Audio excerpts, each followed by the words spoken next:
بسم اللہ الرحمن الرحیم۔ السلام علیکم۔ ظلم کی انتہا ہوتی ہے۔ مودی سرکار جو ہے اس کی بربریت، راہ کی بربریت تو پوری دنیا نے دیکھ لی، پھر جو رسوا ہوا مودی وہ بھی دنیا نے دیکھ لیا، لیکن اس کی حکومت، اس کی پارٹی اتنی گھٹیا بے شرم ہو چکی ہے کہ وہاں پہ خواتین محفوظ ہی نہیں ہیں۔ پہلگام کا ڈرامہ پوری دنیا نے دیکھا، پاکستان کہتا رہا کہ اس کی بھی صاف شفاف انکوائری کروا لے، یہ ڈرامہ ہے، لیکن مودی سرکار کسی بات پہ نہیں آیا۔ اس نے اپنا تسلط قائم کرنے کی کوشش کی، اس علاقے کے اندر چودراہٹ قائم کرنے کی کوشش کی، جس میں الحمدللہ اللہ کے فضل و کرم سے پاک فوج نے اس کو ناکو چنے چبوائے اور اس کو سمجھ آ گئی کہ یہاں پہ میری چودراہٹ چلنے والی نہیں ہے۔ لیکن کہانی اس سے کچھ آگے کی ہے۔ ناظرین بڑی تکلیف دہ مرحلہ ہے کہ 70 سالہ بوڑھی خاتون مہاراشٹر سے آئی ہوئی پہلگام کے اندر، وہ ایک تفریح کے لیے آئی، سیر کے لیے آئی، تو مقبوضہ کشمیر کے اندر 7 لاکھ بھارتی فوج مسلط ہے جو انہوں نے کشمیری کو مسلط کی ہوئی ہے۔ اس کے باوجود 7 لاکھ فوج ہونے کے باوجود پہلگام کے ایک ہوٹل کے اندر 70 سالہ بوڑھی خاتون کو زیادتی کا نشانہ بنا ڈالا۔ اس سے بڑا ظلم کیا ہو سکتا ہے کہ آئے روز خواتین وہاں پہ محفوظ نہیں ہیں، وہاں پہ اپنے آفس کے اندر وہاں پہ محفوظ نہیں ہے، آرمی کے اندر دیکھ لیں وہاں پہ خواتین محفوظ نہیں ہیں۔ آپ وہاں پہ اب یہ پہلگام کے اندر یہ دیکھیں، پہلے اس نے ڈرامہ رچایا، اب پھر ایک واقعہ ہو گیا وہاں پہ ہوٹل کے اندر 70 سالہ مہاراشٹر سے بیچاری خاتون جو ہے وہ وہاں پہ مقبوضہ کشمیر کا جنت نظیر نظارہ دیکھنے آئی تھی، اور اس کی عزت جو ہے اس کو انہوں نے درندوں نے، بی جے پی کے وہ درندے صرف جو وہ شیطان جو تھے انہوں نے ان کی عزت لوٹ لی۔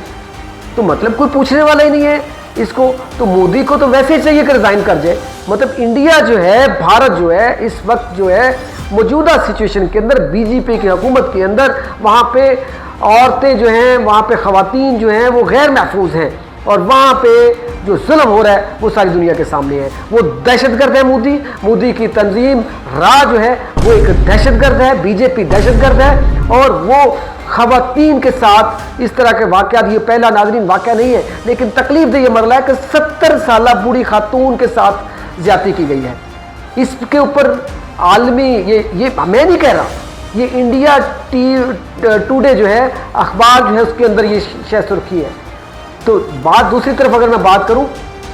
تو امریکہ نے اس چیز کو مدنظر رکھتے ہوئے کہ یہ پہلا واقعہ نہیں ہے، آئے روز خواتین کے ساتھ وہاں پہ زیادتی ہو رہی ہے، وہاں پہ ان کے ساتھ ظلم ہو رہا ہے، وہاں پہ ان کے ساتھ زبردستی جو ہے، میں کیا الفاظ بولوں کہ زبردستی زیادتی کی جا رہی ہے۔ تو امریکنز نے وہاں پہ اپنی جو امریکن شہری ہیں ان کو، خواتین کو اکیلے سفر کرنے سے منع کر دیا ہے کہ یہ انڈیا خواتین کے لیے غیر محفوظ ہے، وہاں پہ اکیلی خواتین امریکن جو ہیں وہ سفر نہ کریں۔ تو ایک مقبول آرٹیکل 370 جو ہے 370 جو ہے وہ مؤخر ہونے کے بعد تو بی جے پی پاگل ہی ہو گئی ہے، وہاں پہ ظلم کی انتہا کر دی ہے، وہ پاگلوں کی طرح وہ مطلب ان کو سمجھ نہیں آ رہی کرنا کیا ہے۔ تو سمجھ سے باہر ہے کہ 7 لاکھ جو فوج ہے انڈین، وہ مقبوضہ کشمیر کے اندر کشمیریوں کے اوپر صرف ظلم کرنے کے لیے انہوں نے وہاں پہ چھوڑی ہوئی ہے، کوئی انصاف فراہم کرنے کے لیے، کسی کو تحفظ فراہم کرنے کے لیے وہ 7 لاکھ فوج نہیں ہے، وہ صرف اور صرف کشمیریوں کی نسل کشی کرنے کے لیے اور ان کے ظلم کرنے کے لیے ہے۔ میرے خیال میں یہ سوچنے کا مقام ہے، اور ایسے بی جے پی کا اور اس انڈیا کی اس حکومت کا عالمی سطح پہ بائیکاٹ ہونا چاہیے۔ ہم سختی سے اس چیز کی مذمت کرتے ہیں کہ ایک مہاراشٹر سے آئی ہوئی بوڑھی 70 سالہ خاتون کے ساتھ جو پہلگام کے اندر ہوٹل کے اندر زیادتی ہوئی، ہم اس کی پرزور مذمت کرتے ہیں۔